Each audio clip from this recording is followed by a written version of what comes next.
Are you enjoying this show? Yes, we are. We invited all of you that we could get There you are. Lovely.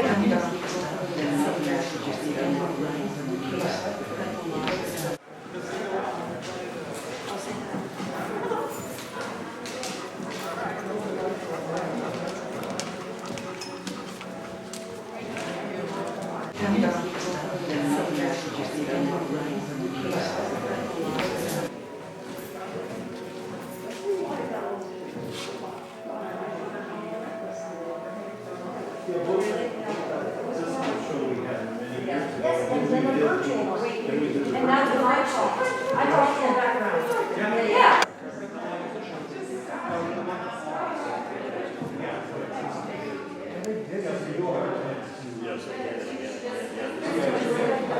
Like a dream of mine.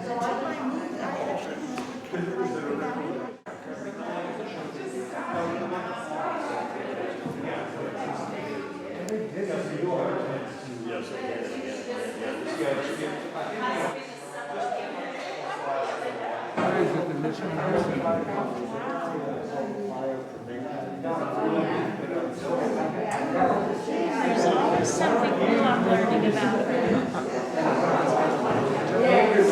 It's hard to keep up with.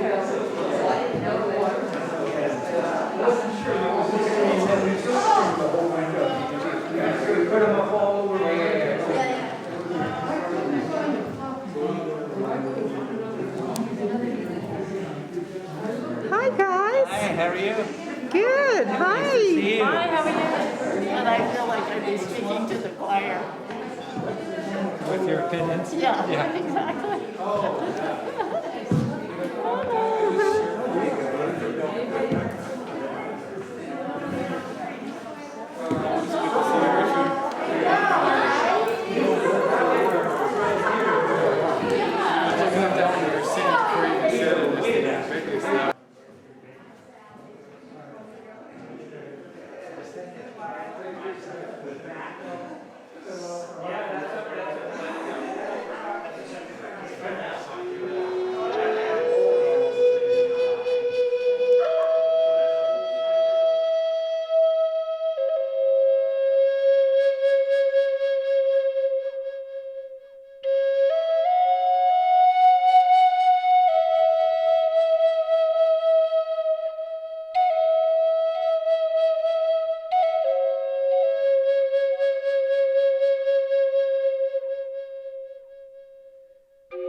Oh, yeah.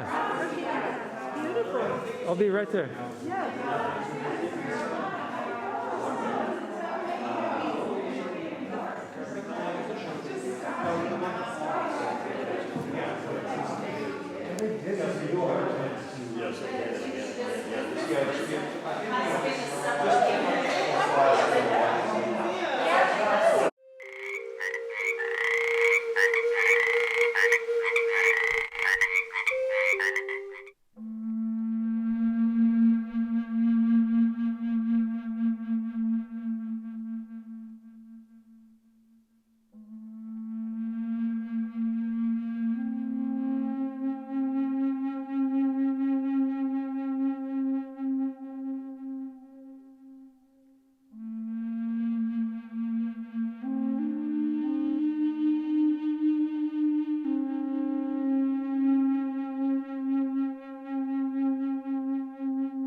What do you think about that, Mio? I'm just amazed that he said it only takes him 2 weeks. 2 weeks Look at that. to do this very detailed lino I cut? can't believe it. Wow.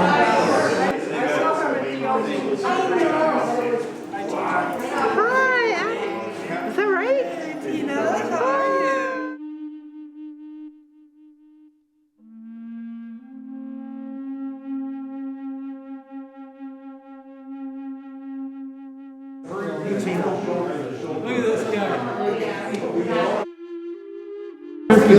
Superimposition. Yeah, that's one tree, wonderful tree. And I took another shot, and I took one of them and turned it over and put the two together. And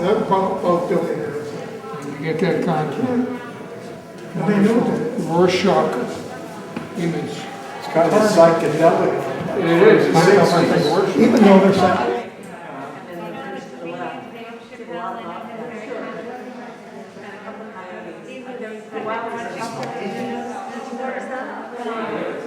And he said that, yeah, he needed to sort of let go of the handcuffs and learn to respond to these clubs, not make sure. I just had a cell. I love the belly button one. To see it enough. And that's her family. The father, mother,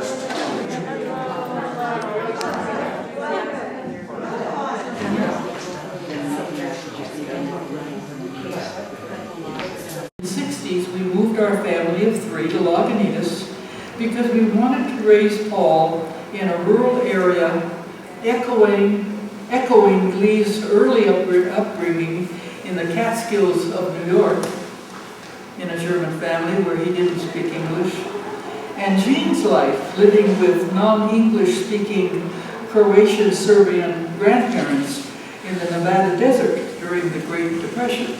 My mother had my brothers, and it was difficult. He was difficult. And so I was sent off to mining town in Nevada and lived with my grandparents who didn't speak English. Kids are very malleable. I speak Serbian, Croatian fluently, probably rusty today, but I love the language. And I love my grandmother because she'd teach me songs like Ja sam cura malena, aca puci malena, kako se čurenuje, za mene su skrojeni. But the little songs that come back from your childhood. I'm going to have to go home and practice that one because what I was trying to remember was one of my favorites. Children just absorb stuff. My grandmother was smart. She cooked major meals on Monday, and she did wash on Tuesday. She went to the garden on Wednesdays, and she sent me to the company store, which is Kennecott Corporation, biggest open pit mine in the world, to get groceries once a week. I never saw money till I came to California because I just had to make a little check mark next to my grandparents' name when I got the groceries from the company store. My life there was wonderful. There were no children. So I went out the back door of Bubba, Grandma, and Dida, Grandfather, Bubba and Dida's house, and I was in the desert. And in the desert was my playground. And my favorite was the anthills. That to me was that high, waist high. I loved those ants. I watched them forever. They knew what they were doing. They never gave up. They were my teachers, first teachers with those ants. Priceless, absolutely priceless. After Paul was born, I went on 60% time so I could spend more time with Paul in the outdoors. Paul and I explored every ridge and trail in the San Geronimo Valley, with Lee joining us evenings and weekends. Where's Paul? right here. Remember those walks, Paul? Oh, yeah. Paul was often running, trying to keep up with Bob, or run faster than Mom, or he was on my shoulders. When he was on my shoulders, and the thermals would come up on the side of Barnaby, and the top of the thermal would be these ravens turning upside down and playing and diving back and going back and forth. And Paul's little arms would go way up in the air and he'd laugh. He had a nice laugh, a little kid. He'd laugh because of the joy that the ravens brought him. Ravens are very important in Lee's life. If you look at his prints, you'll see ravens at home. There's a spirit animal to Lee. He made the real connections with the spirit on his own walks, on the ridge or on our family walks. Ravens were very, very important. Paul and I explored every ridge and trail in the San Geronimo Valley. I think I said this, with Lee joining us evenings and weekends. As an athlete, Paul broke the College of Marin decathlon record. And he won the Northern California decathlon event. It's a big deal. Paul is not quite 6 feet. Decathletes are all around 6'3". They're always bigger than Paul. But one of my favorite stories is Paul's training partner. I love to watch Lee when he was on the team at the college there in track and field. And then I'd watch Paul. Paul's training partner went to come up to me one day in the bleachers, because I often watched. He said, Mrs. B, he said, I have to tell you something. He said, I've been Paul's training partner for a long time, and you know, I'm a lot faster than Paul. I said, I know that. He said, but you know what? He said, Paul is the kind of person is, every time we run, I'm never quite sure if this isn't the day that Paul's going to pass me. Hey, Paul had that sense about him, about who he is, and his strengths, his weaknesses. And I love that story, Paul, because he never was quite sure if this wasn't the day you were going to pass him. I got a couple of people. Is Laura here? Laura Zensky. That lady right there, interesting lady. Friday night, get a phone call. I heard her voice, picked up. Laura says, Gene, they've got 98 houses planned for the school property. She said, you've got to do something. That's Laura. Okay, I knew that. I knew about that. So we talked a little bit. I wrote a letter that night, and she and her husband got signs up.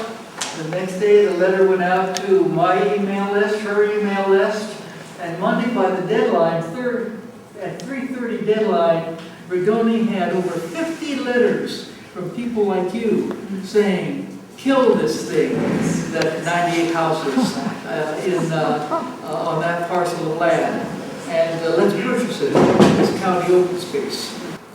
Our family founded the Wilderness Way Environmental Center in 2001. Wilderness Way is located next to Lagunitas School parking lot with 2 large classrooms. One room houses environmental teaching materials, displays, and a strong American Indian Miwok section. The other room is set up for meetings, breakout space, and contains a Valley Library that will have a grand opening soon. Lee was the president of his high school. He was an athlete, football player, and he had one of these jackets, you know, those letter jackets. We were going into this class of 200. I sat down, and he came up the stairs with his jacket on, blonde, good-looking son of a gun. Obviously an athlete. And I looked at him, and he went into the row behind me, and he happened to sit right behind me. Well, we were waiting for the teacher to start the class, and he starts telling about this play he'd seen at the Curran Theater. And what he said was so interesting and so intelligent, I said to myself, that can't be the guy that walked up. That can't be the guy. So Gene turned around, looked at him and said, you sure don't look like anybody who'd say something like that. And then he turned around. He tells me he spent the whole time wondering what I meant, what I said, and who I was. And that started our friendship. And that blossomed and went on. Yes?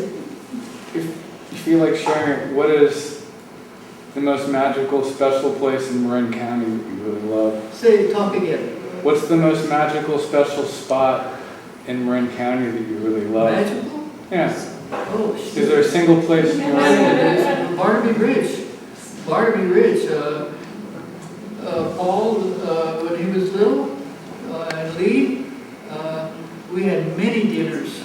We walk out of our cabin, go up to the ridge, and have dinner. Looking out, sometimes the fog was just coming in, sometimes it was clear. That was a magical place. And and Paul and I would walk that ridge up to the Barnaby Lookout Tower, and then walk the trail. And so to me, Barnaby is the special place for me. If I lived in Woodacre, it would be the ridge above me there in Woodacre, and the other villages would be San Geronimo Ridge probably. Any other questions? Richard, you're dying to say something. I'm bursting to say Oh. something. I cannot imagine talking about what a magical place and a wonderful place this valley is without recognizing your contribution to having made it so. You have contributed more to making this place magical and preserving it than anyone I can think of. Your contribution is so huge, I could talk about it for hours.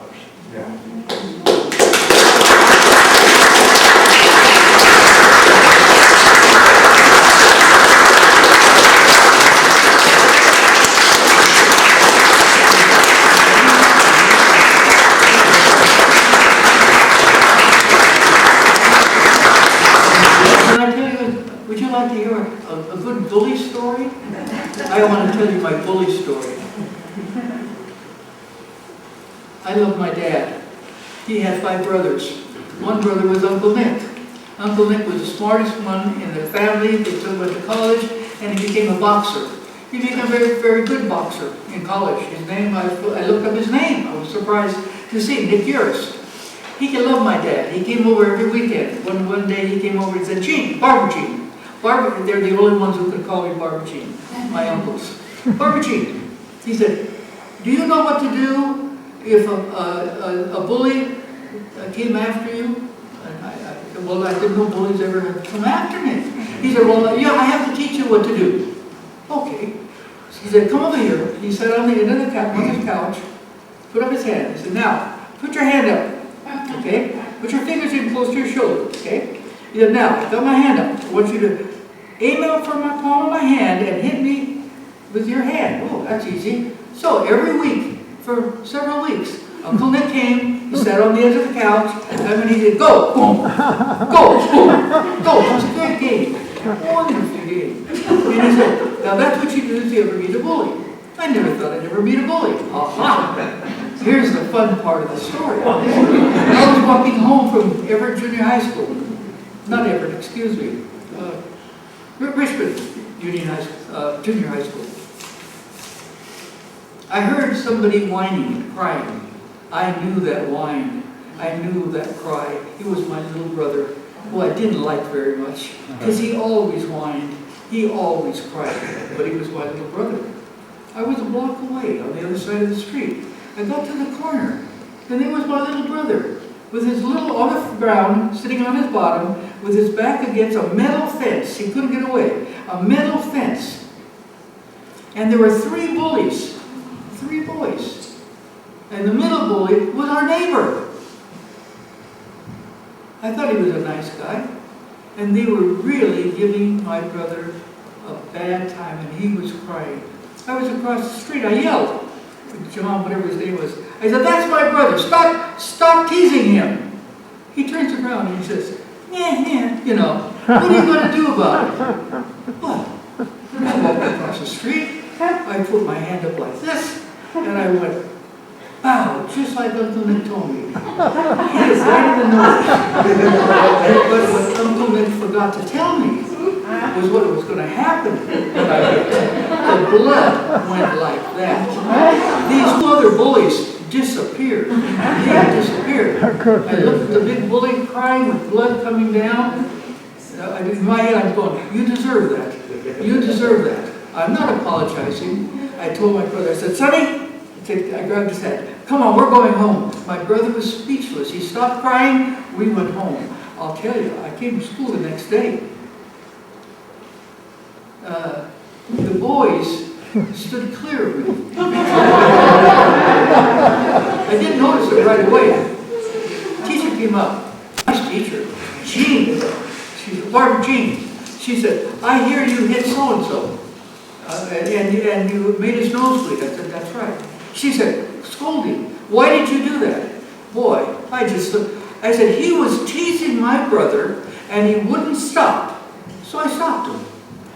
That ended that conversation. I was very popular. I was really very popular. Another story. That's my favorite story.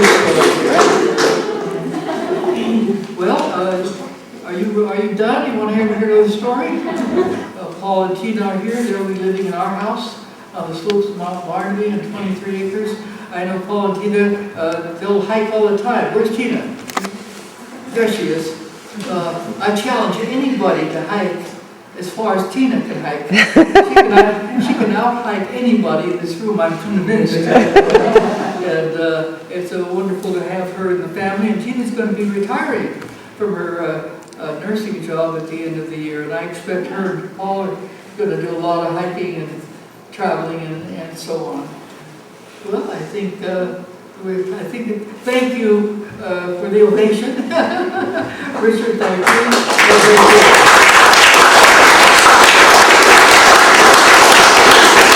Birthday to you. Happy birthday.